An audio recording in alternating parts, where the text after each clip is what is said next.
So there are two main components of the sound design for Invisible Hand. The thing that I think is more significant is the music, which is mostly transition music. There are a lot of short scenes in Invisible Hand, so getting us from one to another and keeping the pace of the storytelling and the tension high and the stakes high.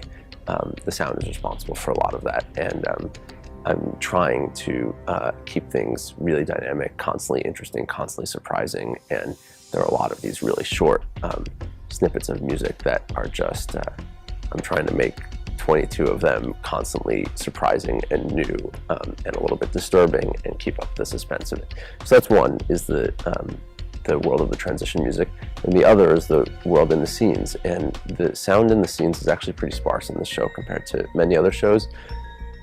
But I think the main thing that we're trying to achieve is to create a sense of danger outside of the cell. In all the space that we don't see, that we're aware of in the play, exists outside of the cell. And the unknown of that for Nick, the main character, is imposes a threat to him, and trying to, we're able to use the sound to create a sense that there are forces outside of the cell where we see him that are a threat to him and scary. So I started by listening to contemporary music made by young Pakistani artists, electronic music. There seems to be a really big electronic music scene in the major cities in Pakistan.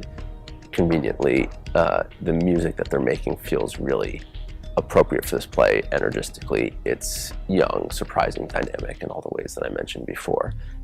So I started by listening to a lot of their stuff and pulling a lot of their stuff, and they're making much longer form pieces of music.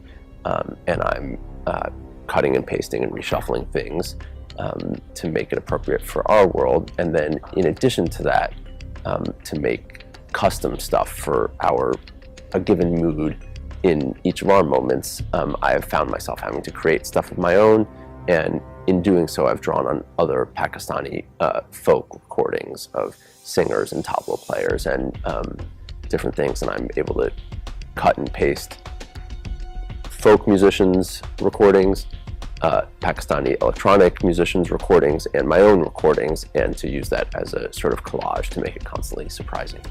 So I'm usually starting with a background layer that is some synthetic musical element using a synthesizer, which tends to have an electronic character, but I'm able to create tonal stuff, so chords and that sort of thing, or a moving bass line, for instance, and I'll use that and use rhythmic percussion stuff over top of it, and then I'll cut, for instance, 4 measures of a tabla player, percussionist, playing a figure, and I can speed that up or slow that down and put it on top of the framework that I've created.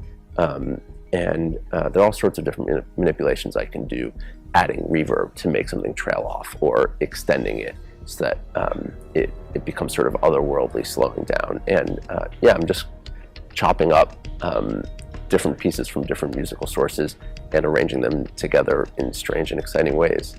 There's a lot of aggressive percussion stuff used in the show, and I'm trying to do it both rhythmically in expected places and then to have something all of a sudden happen in an unexpected place too.